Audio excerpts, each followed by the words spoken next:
What's going on, people? We are Tottenham TV, and ZERBI has confirmed another bomber is coming. Don't get too excited, because it's just Sim. No, I'm joking. Come on, Sim back is in the studio. Sim is back, and we're here to deliver some Spurs transfer news for you guys. We've got a big ZERBI interview with Alistair Gold to get into as well. But good to be back. Delighted to be back, and what a day to come back when we have to decipher what this secret bomber is and who it could be. Couldn't come back on a better day. Come on. And I'm very excited to talk about this. Just a couple of days away from Spurs actually having some proper opposition in Chelsea. Spurs-Chelsea in the pre-season, biggest game so far. So yeah, a lot to look forward to. We're going to get into all these ZERBI quotes in just a minute, but do go head over to okjersey.com. Look at Sim's shirt, look at my shirt, top quality. You know where to go. It's okjersey.com. New shirts, old shirts, the home and away are on the site for you to get right now. Long sleeve, short sleeve, customizable, best in the business, guys. And with our code you get 10% off. You know, very cheap shirts, and the quality does not match the price, because the quality is far outweighs the price. And yeah, do remember to get a size up when you order, because they do come up a size short. But head over to OK Jersey. Link is in the live chat right now, so go get yours today. And signature shirt. This is my signature. I love this shirt, man. I absolutely love it. I'm waiting to get the new training gear for this season. Maybe that can be my new signature shirt. But I think this one is beautiful, man. The gold writing. The Spurs badge deserves to be in gold. It really does. Big up to all the comments. Appreciate everyone welcoming me back. Thank you, everyone. It's good to be back. I'm glad to be back in the studio. It's been a while. It's been way too long. It has been too long. But look, shall we get into it? Because there's some big quotes from Roberto ZERBI today. He did this interview with Ali Gold, and he's starting off talking about the transfer market that has sent social media and Spurs fans into overdrive. He says, in the transfer market, when I want one player, I become like a shark, no chance to say no. In the transfer market, it's not finished for sure. We completed 60% of our project in the transfer market. Now we have another bomber, ZERBI told Football London with an excited look in his eye. ZERBI confirmed that the new arrival will be an attacker, and when asked whether the deal was close, he said, I hope, but it's not finished for sure. So who is this bomber? Because Ali Gold has pretty much said that it's not Savinho. So what who could this be? He's an attacker. He's an attacker. Yeah, That's all we know. pretty much.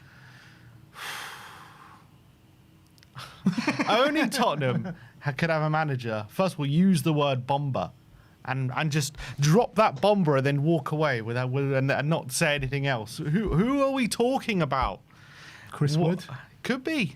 He says we need more height and we need goals. We'll get into those quotes, but. I mean, is it someone we've heard of already? Is it a new name that has gone under the radar and we're keeping our cards close to the chest? Is it a striker? Is it a winger? It's anyone's guess. I mean, there's little whispers. I've seen a few people in the chat, and we, a few whispers of, is it Kenan Yildiz? Juve have left winger, yeah. They signed Moani, and they've signed a left winger. From 45 million for Moani. Like, what are they smoking down in Turin, man? I don't know what they're smoking down in Turin. Yeah. I mean, they love him there, though. So, is what I mean. But surely they could have gotten for cheaper than that. Yeah, you would have thought. Crazy. Could Tottenham be going very big for Yildiz under the radar and trying to get that done without anyone noticing? I mean, surely you would have heard something with such a big deal on the line, but. You never know. I mean, we didn't hear much about Tonali until, we already were putting bids in. So you never know. But yeah, there's been suggestions on social media that Arsenal are going to potentially move for Yildiz if the Vinny Jr. thing doesn't come off, which is probably more likely than not at this stage. So I don't know. I think it's Cody Gakpo. I think it's Cody Gakpo or Ollie Watkins. I think with Cody Gakpo, the rumours are that Liverpool are advancing on Bradley Barcola now. And they're saying if Barcola goes to Liverpool, that opens up Gakpo to leave. So I don't know. I got a feeling it could be Cody I don't Gakpo. see how it's possible. I mean, they are still so short of attackers. Yeah, I know. How can they let Gakpo go just with Barker? I'd be shocked. I'd be shocked. But No, you're right. I mean, also Barker doesn't seem very close at the moment. No. Well, I mean, a lot of people are talking about it, and apparently Barcola's started following some Liverpool players and the club and stuff like Yeah, this. on social Savino's been media. following our players for a year. Savino's coming. Yeah, but it's what I'm saying. It was a year ago he started following some of our players, wasn't it? Yeah, look, mate, I'm not saying they're not getting Barker. I'm just saying that doesn't seem imminent. Whereas this deal, this BOMBA, in quotation, seems that it's close. And I don't think that ZERBI says this. I mean, there's no reason for him to say it unless there is something fairly imminent and fairly close. Or has Ali Gold just got his wires crossed and it is Savinho? It could easily be that. He was asked, Ali Gold. I know he was asked, sure? I know. Is he sure that is definitely not Savinho he's talking about? And he said, he's sure. So Ali Gold is he spoke to him directly. He's usually good at deciphering tone and all these kind of things. He's quite good with body language and he's understanding what the other person's saying. And if he's saying it's not Savinho, I don't think he's got his wires crossed. There's a chance of it, though. I believe Ali Gold. If he's talked to him directly and he says he's sure. Obviously, when you read quotes and all this kind of stuff, you can never be too sure, right? And that's why even in press conferences, people aggregate things that the man just said, and then you watch it, right, for yourself, and it is completely different context. Even though it's the same words, it can give a completely different context. So you're reading the quotes, and it could very well mean Savinho by reading it, but he's spoken to them directly, face to face, and he's saying he is sure he's not talking about Savinho. So I don't think he's got his wires crossed here. I think I'm pretty sure he's saying what he means. I mean, could it be is Rashford? That's gone quiet. I mean, people are saying could it be Marcus Rashford? It's not gone quiet. I mean, it has gone quiet essentially, but there has been a few more updates on Rashford today. I'm saying it's gone quiet with like him leaving or whatever. Yeah, we don't the really latest update on Rashford was saying that he's going to be part of Michael Carrick's squad next season. So it could be Rashford. It could be Watkins. It could be Gakpo. It could be someone just completely out of the blue. Lautaro Martinez. I'm saying could be anyone. I'm just thinking about all the thing about this bloody update is like we could be bloody any player in any league, like across the whole of bloody Europe, and we're like, who could it be? Like people making good suggestions in the comments, like Ferran Torres. Could it be he Ferran? hasn't gone anywhere. He hasn't gone Harry anywhere. Kane hasn't signed that contract yet. You know, we're literally going through a pool of worldwide players. It could be anyone. With the money we're spending, it really could be anyone. That's the thing. Osimhen. Could it be him? Could we be going for Osimhen under the table? But yeah, Omar Marmoush, that's another one that's come up about. He's one that, Man City potentially looking to move on, and apparently De Zerbi is a big fan of him. Could it be Omar Marmoush?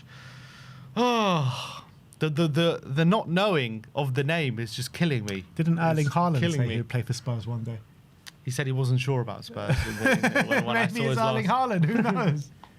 Erling Haaland, yeah. Alvarez. Maybe Could we it's jump in the Endrick. gun? Endrick from Real Madrid. You can't rule anyone out. I mean, who's your money on? Who is your money on? Oh, it's so hard to say. It's so hard to say. I think it's going to be a name we haven't heard. Yeah, I completely haven't heard. I think it, as in that's not been strongly linked with us, yet in the media. So it's going to take everyone by surprise who it is. Who the hell is? Nico Williams? I need to know who it is. Is it I Nico really Williams need to know from who this Bilbao? player is. Nah, it's not No? going to be him. Why not? I don't think he's Everyone but Nico Williams. everyone but Nico Williams. It could be anyone but this guy, Nico Williams. He's on the longest contract in football till 2035. And obviously he's rejected so many clubs to stay at Athletic Bilbao. I think he's staying there for a long time. I don't know if you have the quote, by De Zerbi, but he said, "We need players who score goals and we need height for set pieces." I'm not sure. I took pretty much every quote from the article, so it should be in there somewhere. Oh, I don't know this. That's what he said. I read that, and if that's true, then is Ollie is Watkins. it? Yeah, it could be Ollie Watkins. What is your gut feeling about Ollie Watkins just as a signing? Is that a signing you'd I would want? love him. I think Because a lot of people aren't sure about him for some reason. I think Ollie Watkins would be a great player for us. My plan in my own head that I've been conjuring up, for the last couple of days, is you get Ollie Watkins now this summer. You sell one of Solanke or Richarlison, and then next summer you replace the one that you haven't sold for Krupi. That should be the plan. Not Kane. Well, if you get Kane, you maybe get both. You get both. Yeah, I like that plan. And obviously, Krupi's got now apparently up to 4-month injury, so that's probably going to rule him out. Although some people are saying we should still sign him. I don't know why I see a lukewarm kind of response to potentially getting Watkins from a lot of fans. I don't really get it. Over the last 3 to 4 years, he's been one of the top goal scorers consistently. I know last season he didn't have his best season, but from 16 goals from March onwards, he was absolutely banging in the goals, and he obviously earned his way. 16 Premier League goals last season, and Did he he? had a bad season. Was it 16 in the end? Oh, I didn't realise that many. But every year, he's just consistent. He consistently bangs in the goals. He's good at running in behind. He's an unbelievably good threat in the air. He's only 30, and I think he's got a good 2-3 years left in him for sure. Ollie at the Watkins top level. is a very, very good player, and in terms of buying Premier League proven strikers, there's not many better than him that's attainable. Yes, I don't understand why people wouldn't be jumping for joy if we signed Ollie Watkins. Like, what's the downside? I don't really get it. Is he too similar to what we have? Is that what people are thinking? He might be similar in terms of profile, which I don't even think he is, but he's so much better than what we have. He's like a major step up in the number 9, in my opinion. There were times when Unai dropped him for big games, Champions League games. Why was that? Is that because? And it always flopped. They always had to bring him on to score, and then when he came back into the side, they started doing better again. So, Ollie Watkins is an upgrade on what we got for sure. Someone in the comments says Watkins is only a slight upgrade on Rishi. I don't understand it. Come on, man. Has he not been one of the top strikers for the last 4 years? He has. Consistently. He has. So I don't understand why are people not putting him on that pedestal as one of the top strikers in the league. Why are they not sure about him? I don't really get it.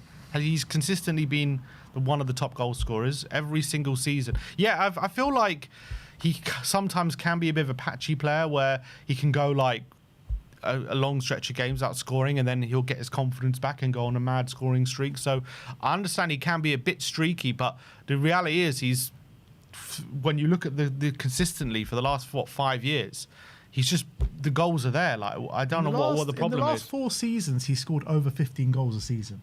Yeah. Name me another striker apart from Erling Haaland that's done that in the Premier League. There isn't one. So that says it all for me. Yeah, I don't understand why people would be hesitant on him. Look, surely if you can get him, you can get him. I agree, but let's go on with these quotes and see what else has been said. ZERBI confirmed the arrival. The Tottenham boss then said, added to his list of transfer targets were compiled during his negotiations with sporting director Johan Langer before he agreed the role. A lot of players you're watching now on the pitch started from mid-March, admitted De Zerbi. The plan was clear at the beginning. The big problem was to stay up in the Premier League. So De Zerbi confirming that the signings were all kind of agreed before he even joined the club, which is great planning. The targets, I mean, that's how it should be, really. Mm-hmm. That, I think De Zerbi clearly has a very, clear idea, clear vision of what he wants. And he identified all these players before he joined, and, with the budgets that he was probably promised, he was like, okay, let's just go for exactly who I want. And that's what you want to hear from the manager, that was all part of the process, all part of the plan. We're not being just reactive like we've been in all our other windows. We're not just looking for opportunities like, oh, this player's running out of his contract, or this player is looking to leave, or that club is struggling for money, so let's go try and poach a player from them. We've always been constantly reactive every window. And it's really nice to see that ZERBI has had a clear vision of what he wants, and the club seem to be backing him up, and that's been discussed, from day one. Yeah, exactly. Tunnel vision, as they call it, from Roberto De Zerbi and Tottenham Hotspur. And then he's talking about a few exits. He says players will continue. So this is not the quote, but it says players will continue to exit Tottenham as part of the summer rebuild. De Zerbi told Football London he will respect Romero and Vicario's wishes to leave North London. The duo linked with Inter Milan and Juventus respectively. So the quote is, at the beginning of my time in April, I had, 1 million individual meetings and told the players what the idea was. I said, yes, help me stay up and then I'll help you leave. If you don't help me stay up, then you stay underwater with me. That's, you know what, we were chatting about at the time. Obviously, we're all losing our minds when we were in the relegation battle, and I remember we were saying like someone has to go in that dressing room, and because it seemed at one point obviously they just didn't care and they weren't bothered, and we were going towards relegation and no one gave a shit essentially. And I was saying someone needs to get in that dressing room and say to these players, if we go down, not one of you are leaving. If we go down, you're all staying here. So if you want your move, you better keep us up. And it seems as though it's exactly what he said to a lot of these players, which I'm absolutely delighted about. Yeah, put a rocket up their asses, as you say. But he says, but Romero was unbelievable, top in his behaviour. His respect he suffered when he did not play the last game. It's not true that he wanted to leave for Argentina, prepare for the World Cup. It's not true. After the semi-final against England, we sent a text message, but I never called him to convince him to stay. I respected what he told me, like Vicario, like for every player. Then he added that Romero as a player is one of the best centre-backs in the world, but at the end, I said I want to respect the will of all the players. Yeah, well, there you go. So he's confirming that.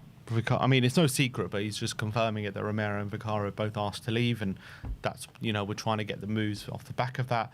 As I've said, I think Romero would have been such a perfect De Zerbi player, so it's such a shame that this is the way it's going, but it's inevitable, unfortunately, with how things have gone. Now we've got Roberto De Zerbi's son, so exactly. So he's also a perfect De Zerbi player, so that I don't really mind too much on that fact, but.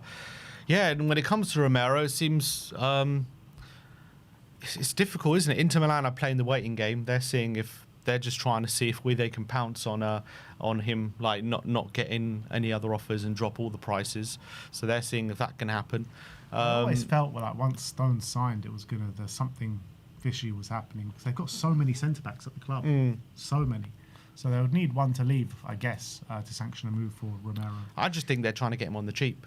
And that's it. If they can't get him on the cheap, they're not going to get him. It's already on the cheap what they're offering, to be fair. I know. That's what I'm saying. But I like that. I don't think we obviously don't want to sell for 40 million. But we might be forced to if there's literally no offers and the window is getting close to closing. But yeah, he's saying he respects their wishes. Like, fair enough. I think De Zerbi is clearly. I think one of the main things he's looking for this season, apart from the quality of the player, it's that real hunger and desire to be at Tottenham and to put everything, because that's what he demands. He demands that passion on the pitch. He demands everyone puts in 100%, but not just 100%, but they really care. They're passionate about what's happening on the pitch and the team and where we want to go and all this kind of stuff. And obviously last season we saw what the lack of that from too many players led to. For whatever reason. I'm not saying it's totally the players' fault, but happened, but there was that 100%. Whether they were disillusioned with the club or whatever the reason was, there was way too much apathy from a lot of these players, and so he just wants to completely. Look, if you're not 100% like I want to be at Tottenham, then fine, we'll let you leave. And he's said that with Bergvall, he's saying that with anyone. That's the way it should be. That is the way it should be. I've always said it. If you're not fully convinced of the project, then there's no point you being here, and you should move on to pastures new. But that quote does extend. It says, what I say to you is the same to Jed and to Lucas. I would like you to stay, but I want you to stay. Not I want you to stay.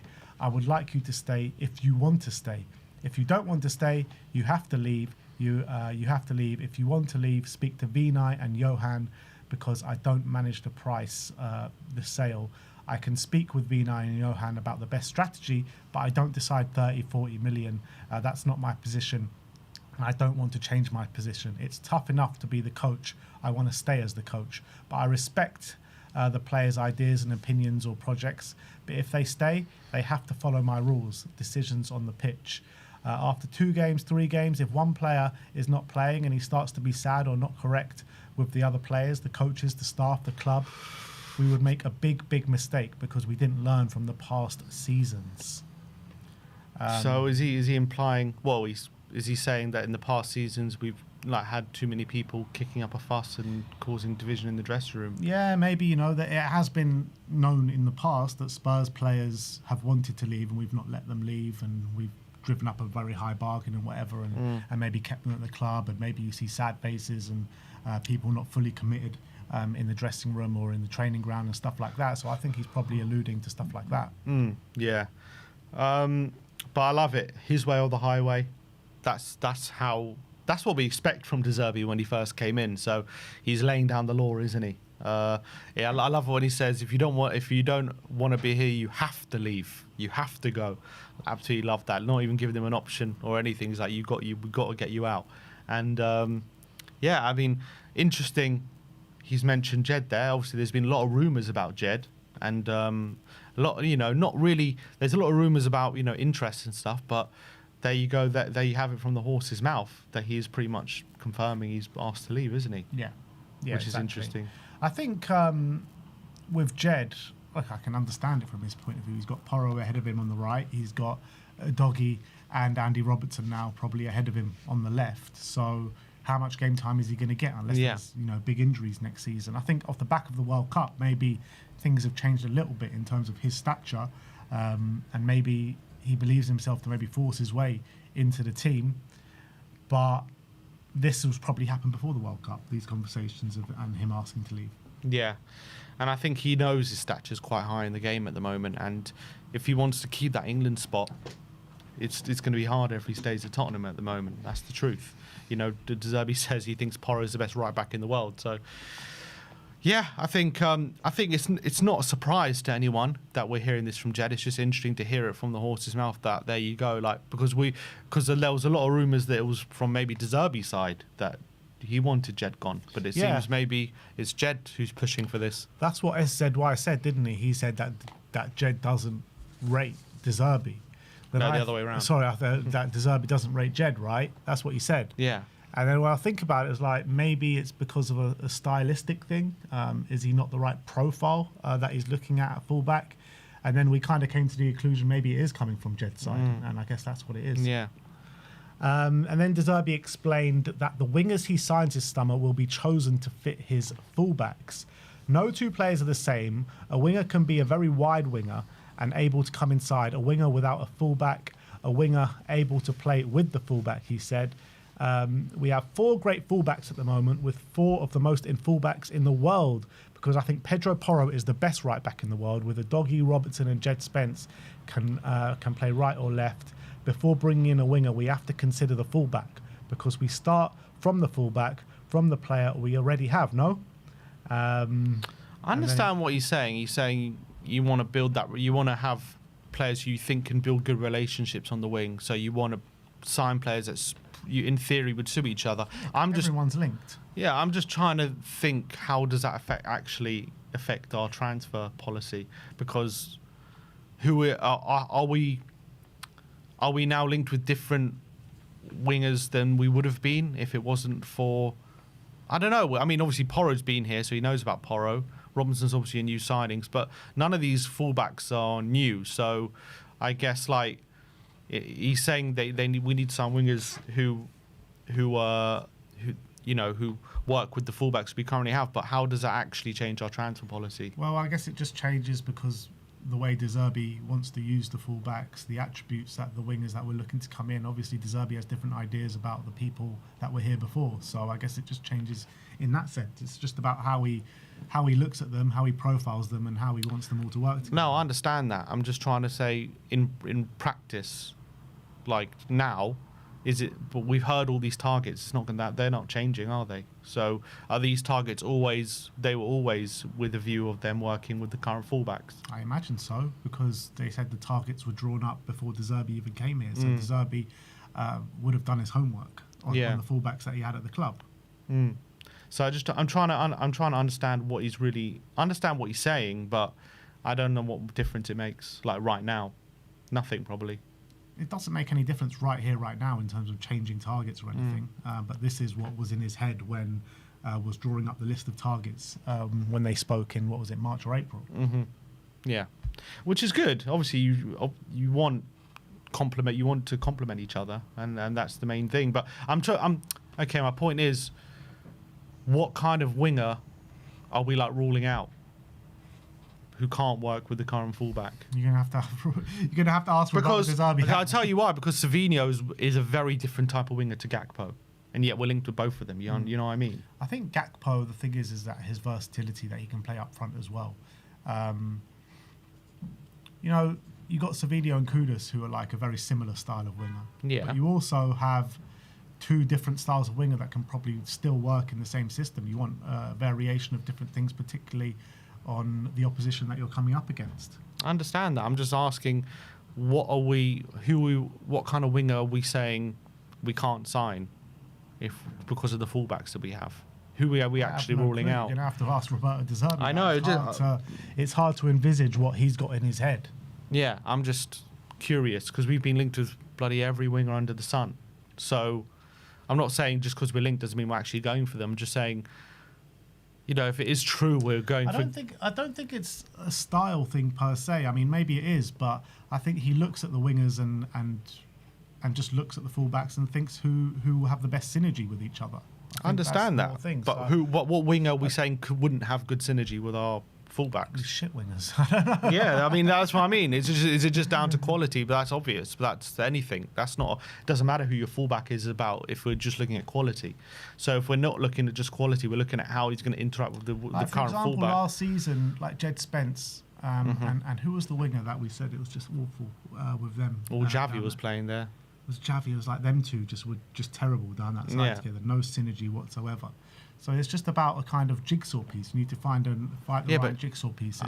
I'm not. I understand that. I understand what he's saying. I'm just trying to. I just don't really understand in my head what winger then is are we not going to go for because of that? I wonder what he's trying to say in that sense. If he's building it from the fullback and he's saying we need wingers that fit what fullbacks we have, okay, that's cool. But then who does that mean? Who are we ruling out? Who do we think we can't? Is that why we didn't go for Leao? Because maybe we think he can't mesh with the fullbacks. Are we ruling out like a certain type of winger, or is what is the transfer policy? That's just a bit confusing in that sense. Like, as I've said, we're linked with quite different types of wingers, so it's just quite confusing from that sense. Like what he's trying to say, like as Jack Spurs said, Sim, you're an overthinker. I'm not overthinking it.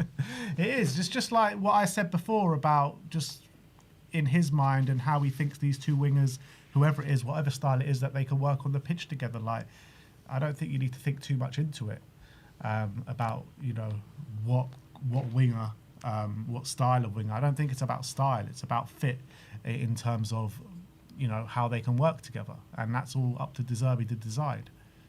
But isn't the whole point is you have a fullback, he's saying they have to mesh with the fullbacks that we have.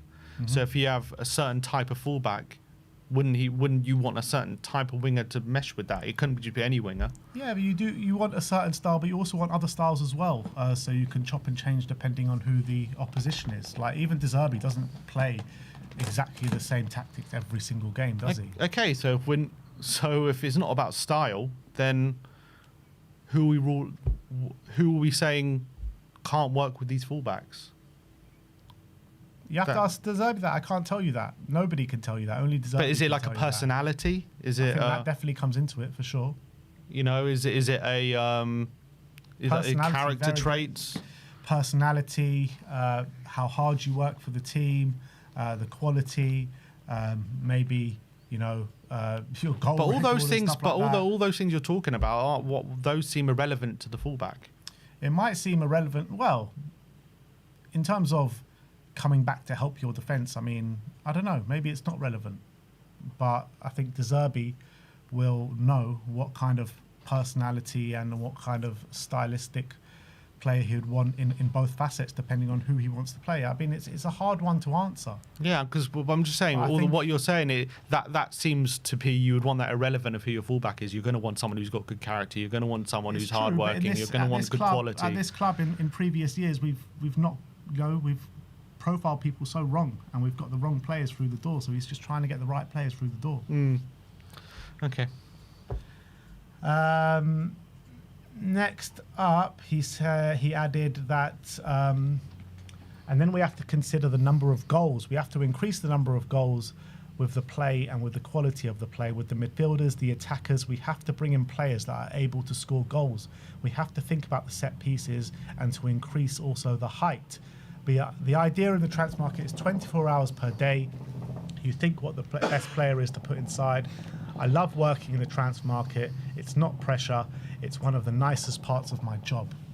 So good to hear that, because our former sporting director used to say he hates the January transfer window, so he didn't very much like working in the transfer window. So it's here to see ZERBI likes it. But in terms of what he's saying about adding goals and to think about set pieces and increasing the height and stuff, yeah, look, I think it's all great stuff, and it's all kind of obvious stuff.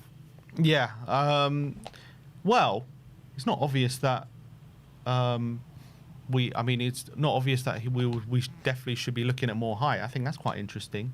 I mean, obviously, in the modern game, set pieces, height is quite important, but it's quite interesting to hear him say that. So does that mean the new players that we're going to be targeting are all going to be over 6 foot or something? Or what is he trying to say? Is that just we have to get a big striker in? Because have all our signings so far been geared to getting more height in? I mean, Tonali's obviously strong. He actually is quite tall, Tonali. How tall is he? Is he 6 foot? I mean, is Fernandez, is he 6 foot? Who else have we signed? I don't think, because he said we need height, that every single player needs to be, I'm not saying, tall monster. No, but he's mentioned it, so... Obviously, Van Hecker's very tall. Yeah, Van Hecker's very tall, but he's saying we need height, but is he saying for future signings, or is that incorporating signings already made? So are we to expect more height to be brought in? He's 5'11", so just under 6 foot. Okay, that's fine. We're now inspecting all the height of all our signings. Mateus Fernandez is 5'10", 5'10", just a bit lower. So, anyway, if he's saying we need to increase height from set pieces, is he saying from now? Like, is he looking at the squad at this current moment saying we need to increase height? Is he looking from last season saying we've had to increase the height? So we've got players like Van Hecker and Tanesi Tonali, and that's what he's saying. So, or are we to expect that from now to the end of the window, more heights to be increased? We just need to generally increase the height of the squad. Yeah. That's all I'm thinking it is from last season to this season. From last season, not from now. I'm thinking from last season, yeah. Yeah. So some of the signings will be incorporated in that. Yeah. I would assume so. Okay. So, look... well, I don't know, because then he says we need to sign players who score goals. And that's, like, from now, isn't it? Like, we need to sign... That's what he's talking about. I think it's all part of it, isn't it? Because last season to this season, the players from now, it's all part of it, you know? It's not just because he's talking about the attackers in this quote, but I think with the height thing, I think it might be something... a bit on the side, like the players that we bring in up front, the number 9 probably has to be tall, but just in general, I think the squad height just needed to be raised a little bit. So you think we're going for a tall striker? I think so, yeah. Albeit Krupi's not very tall. No. I mean, what was the question he was asked when he answered that? Well, with that quote? I don't have the question. Ah, okay.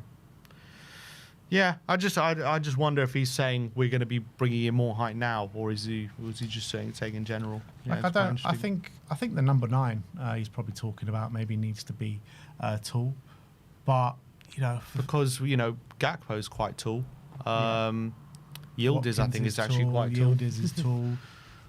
The majority of players that we're linked with are quite tall. So it'd be quite interesting if even if wingers, we're looking at tall wingers. Voltemada, people are saying in the comments. But look, that is the ZERBI quotes. He confirms a BOMBA is coming, people. Let us know in the comment section below who you think that could be. But some big things are happening behind the scenes at Tottenham Hotspur, and some really interesting comments and quotes here from Roberto De Zerbi. We're going to move on. We've got a couple of super chats just before we do, so let's get into them. And so Lady Webb says, do a poll on who you think the Bomber is. Mr. Mitch says, we all know it's Damiao. Southie Coy saying, Watkins is good, but if we want to keep making statement signings, we must pursue Osimhen. Who would you offer to trade to bring Osimhen fee down? Sarr? Yeah, I think Sarr would be the obvious one. Romero. Romero wouldn't go to Galatasaray. Vicario. Anyone. Anyone, to be honest. No one in that. Richarlison, Solanke. Everyone in that squad is... Look, if Solanke was willing to go to Saudi, let's get him off to Turkey. 100%. Anyone in our squad, I'd be willing to trade, pretty much. Would you be willing to trade Javi Simmons? Probably. For Osimhen. Would you... Literally anyone in the squad? Who's your favourite player in the squad? Like maybe Maddison, but he's... I'll trade Maddison for Osimhen. Yeah, I can't think of anyone. I would. Maybe Van der Ven, maybe. Yeah, maybe Van der Ven I wouldn't. But even then, it's Osimhen. Maybe I would. Osimhen does come with his own risks, though, doesn't it? Yeah, it's true. It's true. All right, look, let's move on. We got a Tottenham update to bring to you today. And first up, we are going to talk about, probably for the last time on a Tottenham update this summer, Eli Junior Krupi, because David Ornstein confirmed yesterday that Krupi expected to be out for 3 to 4 months with a foot injury suffered in pre-season training. Bournemouth forward flew back in from the Austria tour and underwent successful surgery yesterday. So obviously that pours cold water on any deal or any potential deal for Krupi. It does, but I've seen a lot of suggestions saying, is this now the perfect time to go for him? I would actually go for him. Does it get the price down? Not so sure. I'm not sure if it does bring the price down, to be honest. But maybe could it make Bournemouth a bit more willing? I don't think it brings the price down, but I think it sways the competition away. I think that's what it does. Could it make Bournemouth a bit more willing to do a deal, considering he's got a 4-month injury? I think potentially because apparently he's got a release clause in his contract for next summer, which is 100 million. So Spurs just slapped down 100 million now, or just maybe a little bit over 100 million. I mean, he's missing nearly half the season anyway. So yeah, so I wonder if that would bring the price down a little bit. I'm not saying dramatically, but I wonder if could you get 10 million off or something. So classic Spurs, though. You chase a player all summer and then he gets a 4-month injury. Luckily, it came before we signed him. But people are saying, 4 months in the grand scheme of things for a 20-year-old. It's not much, Not much, is it? No. Is it still worth doing it? I would still sign him, 100%. Yeah, but I think in reality they're just not going to, aren't they? No, definitely not. So that's that. We can close the chapter on that book until next summer, or maybe January. Who knows? Let's talk about Savinho, your daily Savinho. Ali Gold says that Tottenham are expecting to seal the deal for Manchester City winger Savinho in the coming weeks, but De Zerbi hinted that another big signing could arrive first, which obviously we just spoke about. And Spurs Journo is saying that Tottenham are growing impatient in the pursuit of Savinho. Great frustration with Man City delaying a final agreement for nearly a month after encouragement of a green light was given to them a week ago. City initially indicated they greenlit the transfer once Savinho returned to the UK. It was only after he returned to the UK that Manchester City informed Tottenham they'd have to wait for a replacement. Decision is expected soon after Spurs and Savinho have applied pressure on City to finalise the deal. Tottenham are working on targets both alongside and instead of Savinho. Obviously, we know that he's flown out to the tour, Man City tour in Asia yesterday. Let's hope he can take... Maybe it's just a little segue to Australia. Who knows? But, yeah, I think Man City giving us payback for what we did to them with Kane. Maybe. But Ali Gold... Ali Gold, that's quite confident, the way he says that. So he doesn't usually come out with confidence like that unless, he knows something or he's heard something. So maybe that maybe it is imminent, and maybe we are going to get our man. But I think we were all waiting for an update like Spurs' Journo's update, like Tottenham getting frustrated and Tottenham are willing to walk away and all that kind of stuff, because it's been so long and there's been so many delays and it's been such a frustrating deal that surely you would think at some point Tottenham would move on to other targets and go on, because this is just going on for such a ridiculous amount of time at this point. Yeah.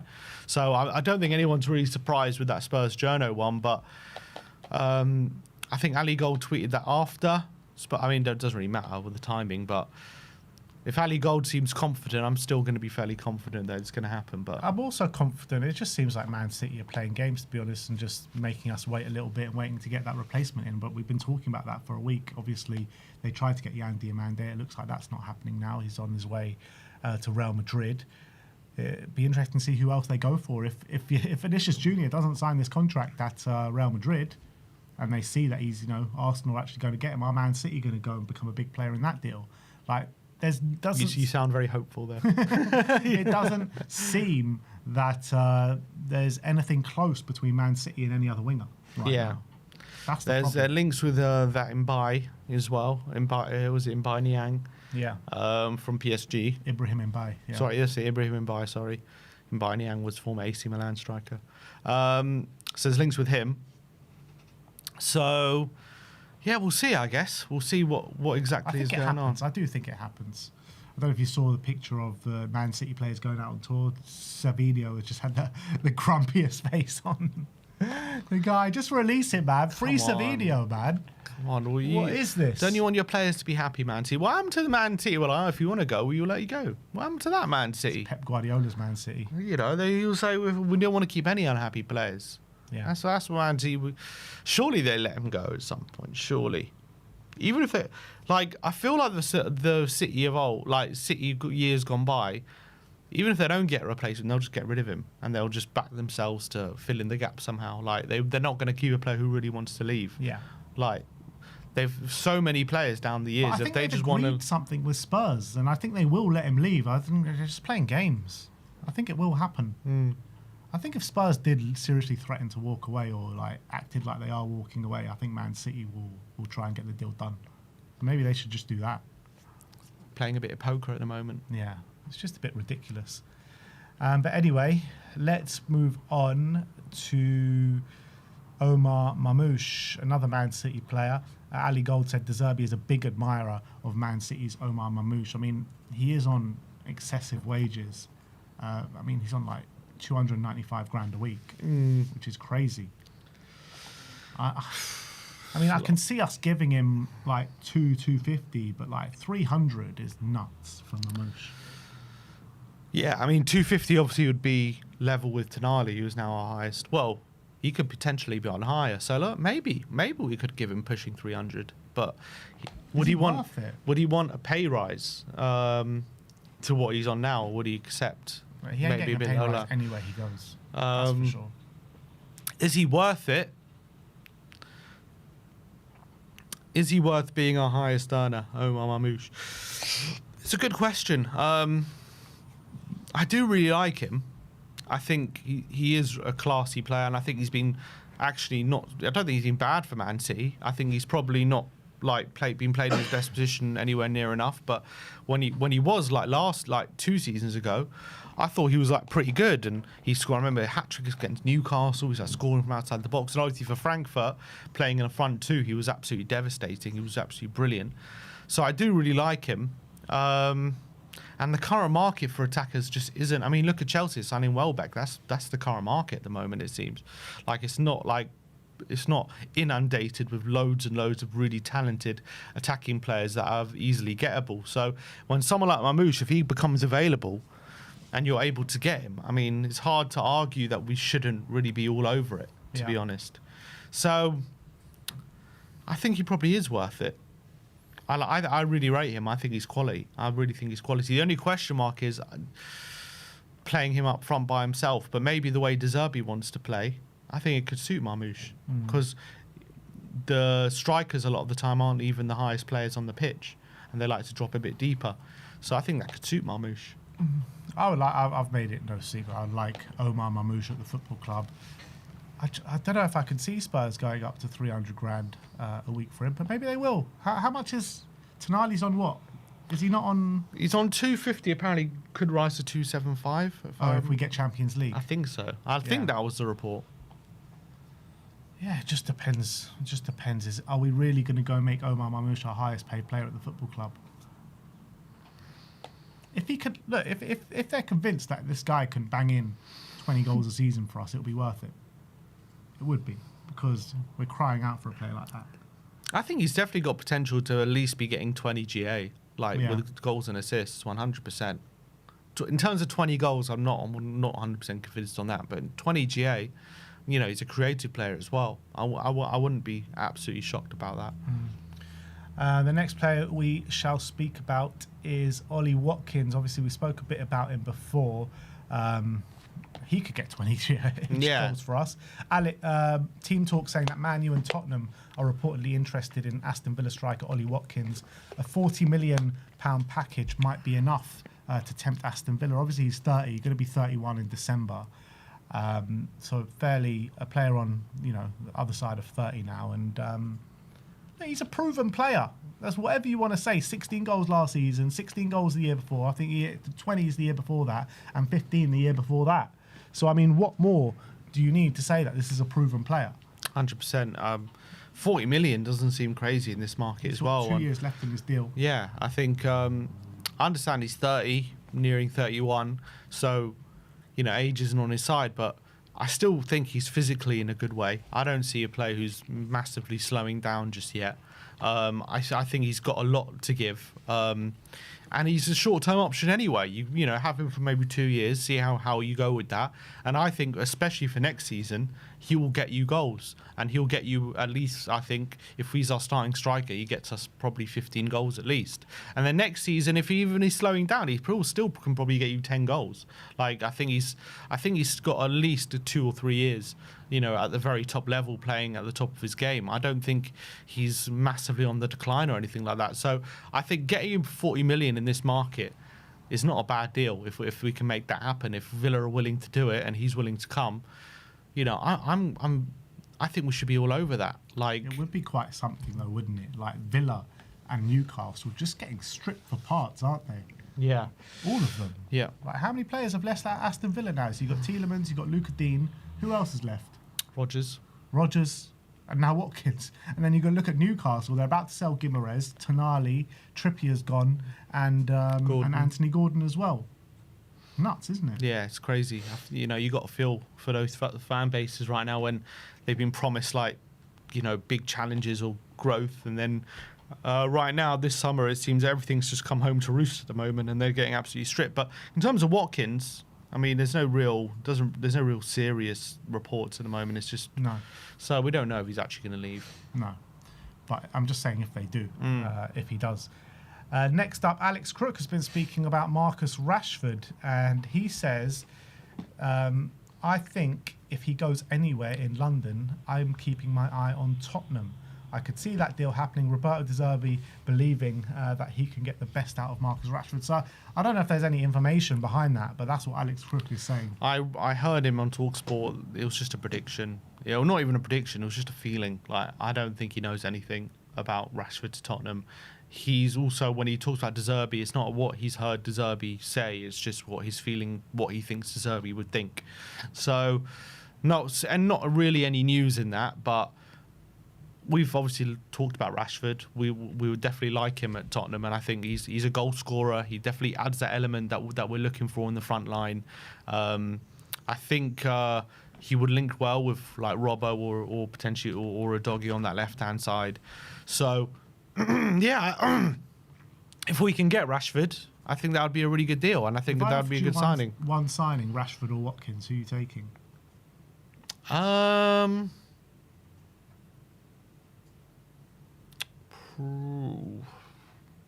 Rashford or Watkins? I know they're obviously different players, but if you could only sign one of them tomorrow, probably Rashford. You take Rashford? No, I think I'll take Watkins. Only because I think Rashford's a bigger upgrade on the left than than Watkins is to our strikers. You also got to look at it in the sense that which market's more dry right now, the winger market or the striker market? Probably the striker market. So that's why I would go for Watkins, because you look at the striker market, and I think both markets are pretty dry. But I'm saying, like, we have Rishi and Solanke. Yeah. Would it be worse if we had kept the left wingers we have now and didn't get Rashford? Or But I'm not looking at it like that, because I'm looking at Spurs are still going to buy players. Even if let's say we went for Rashford and didn't go for Watkins, we're still going to be looking for a number 9. You know, so if we buy Watkins and not Rashford, we're still going to be looking for another left winger. So in that sense, I think I'd go for Watkins. I really would. I still think I'd probably go for... Yeah, I think I'd go for Rashford. Yeah. But yeah, look, it's not like we have a choice anyway. It's up to us, didn't you know? Next up, Cody Gakpo.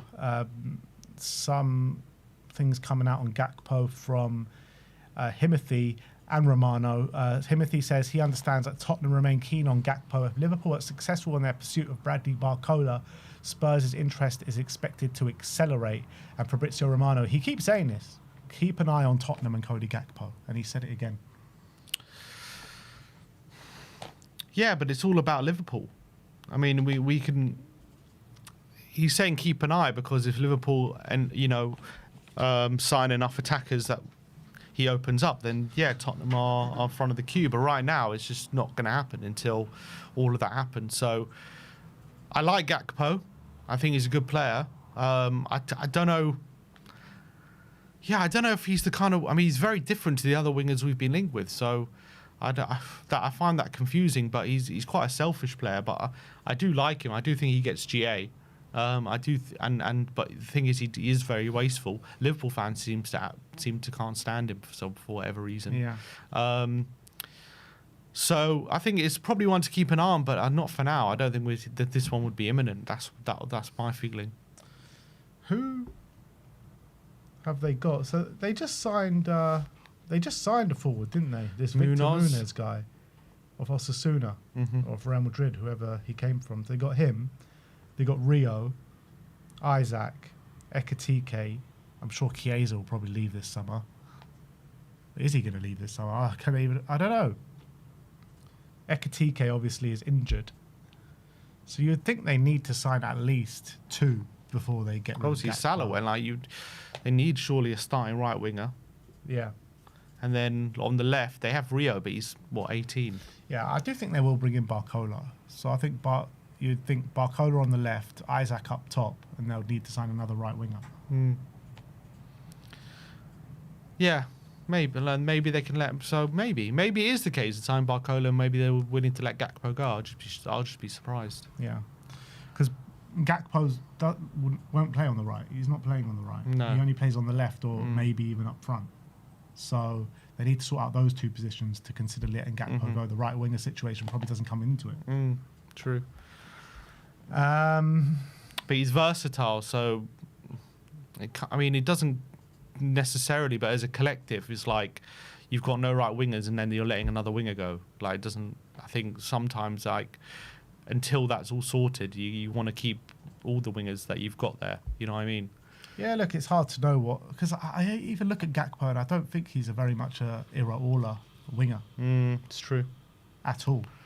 So maybe he could play up front with Iraola. I think maybe more than it plays on the wing. He's definitely not a winger in an Iraola system. Jed Spence, obviously we covered it a little bit in the last segment, but Nazar Kinsella is saying that De Zerbi is trying to convince Jed Spence to stay at Tottenham, but admits he is exploring his options. That's quite conflicting, isn't it, to what De Zerbi was saying? So he's like, I'm not going to convince no one. If you want to stay at Tottenham, you want to stay at Tottenham. Well, yeah, I think he misconstrued what he's saying. Because De Zerbi said, I would like him to stay.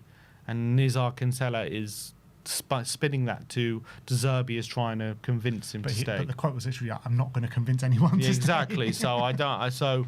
Look, we are discussing the same quotes before, but it's been a bit of a spin by Nazar Kinsella for whatever reason. I think he's misquoted him. But yeah, when it comes to Jed, I would like him to stay. I think he does provide value for the squad. But I think at the end of the day, I think Jed's clever. He's a clever guy. And he knows right now his stock is very high. If he gets his move, he'll be starting somewhere. He has a better chance of his England squad. He'll probably get a really good wage bump as well. So I think it's maybe a case for Jed of strike while the iron's hot kind of thing, because you never know when your stock's going to be as high as it is right now for him. Yeah, it's true.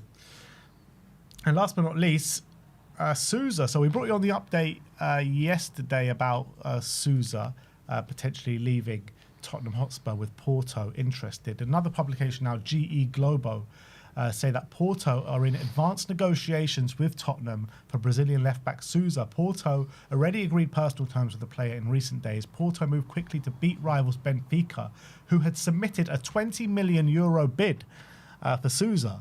I'm thinking, wow, where has this come from? Where has this come from? That one performance at Anfield has really got everyone. There was an update, I think, a few weeks ago saying that Brazil have like earmarked him for like the next World Cup or something, and like he's on the short list of fullbacks that they're keeping a close eye on. But I mean, look, Porto to go for him for like what, €20 million or over €20 million is nuts to me. It's crazy. I don't know how we would get such a fee for a player who barely played for us last season, and when he did, it wasn't like, I mean, it wasn't terrible, decent, yeah. But he wasn't like overly impressive. He was like, okay. Obviously, he played at Anfield in that game. He had one shot, which Alisson saved. Maybe that's part of his highlights reel, that he's convincing these clubs. We know the Portuguese clubs do love young Brazilian players, so yeah, a lot of young Brazilian players go to Portugal and grow their careers there. So maybe Sousa's looking at thinking that'll be a good place for me. But I'm just surprised that they'd be willing to put as much as €20 million down. I mean, I would have thought if Tottenham got their money back, maybe they'll take it. But maybe Tottenham are saying, look, we'll happily keep him and loan him out unless you want to put good money down. It would be quite the flip, wouldn't it? Like just a quick 10 million from 6 months of barely playing from January to the summer. 10 million. Why not? Crazy. I mean, it's great business from Spurs. If this is true, right, and we sell him for that money, like, you got to say, whoever it is negotiating, whoever it is making these sales, they're doing such an unbelievable job. The money that they're getting in for players that have barely even played for Tottenham is astonishing. And we'll get a 20% probably sell-on clause on it as well. First refusal.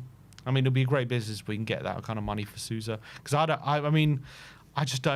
know if I ever believe he's got a future here, to be honest. I know however harsh that is, I don't know if he does. Yeah, I mean, when we signed him and he barely played, like, you'd thought that. You thought maybe he'd go out on loan and maybe there's a succession plan if a doggy doesn't make it. But a doggy's young in himself. Right? A doggy's young. Obviously, Robertson's old. So I guess there could be a pathway there if we played our cards right. But it was always a strange signing at the time, wasn't it? Mm-hmm. I think we tried to send him out on loan immediately and we couldn't. Yeah. There has just been another one. I just spoke about it the other day, but Malachi Hardy, Simon Jones saying that Leicester are remaining hopeful to take Malachi Hardy on loan this season. I think that'd be a brilliant loan deal. No, they are in League One now, but they got Russell Martin as their manager, don't they? And he's attacking manager, so hopefully give him some really good experience in League One, and I think he'd do really well there. Yeah, I've been really encouraged with what you've seen in pre-season. Strong defender. I think just needs that experience playing, men's football more often. And I think, I think I'll do in the world of good. And there's a lot of high hopes for him. So another young centre-back who a lot of people are getting excited about at Tottenham. Who needs Vuskovic? Exactly. There's been an update here from Simon Jones saying Tottenham are interested in both Marmoush and Savinho. Okay. Well, Tottenham are interested in Savinho. Is that news? Oh, shocking. he's saying both Marmoush and Savinho. Yeah. Lily White Leaks is claiming that there is some... Lily White Leaks? Lily White Leaks, one of these the ITKs. Bullshit ITKs, that one. There is something going on between Spurs and Nico Williams, he do says. Me a favour. David Lynch says an offer in the region of 65 to 70 million could make Liverpool think seriously about selling Gakpo to Tottenham. A few little snippets. And there was another one. Corriere dello Sport says that we're on the verge of agreement with Inter for Romero. Let's hope so. I think there was a sticking point though with Romero and the wages. Does it say anything about the wages? Because apparently they weren't offering enough wages to Romero, and he wasn't ready to accept that. What was it?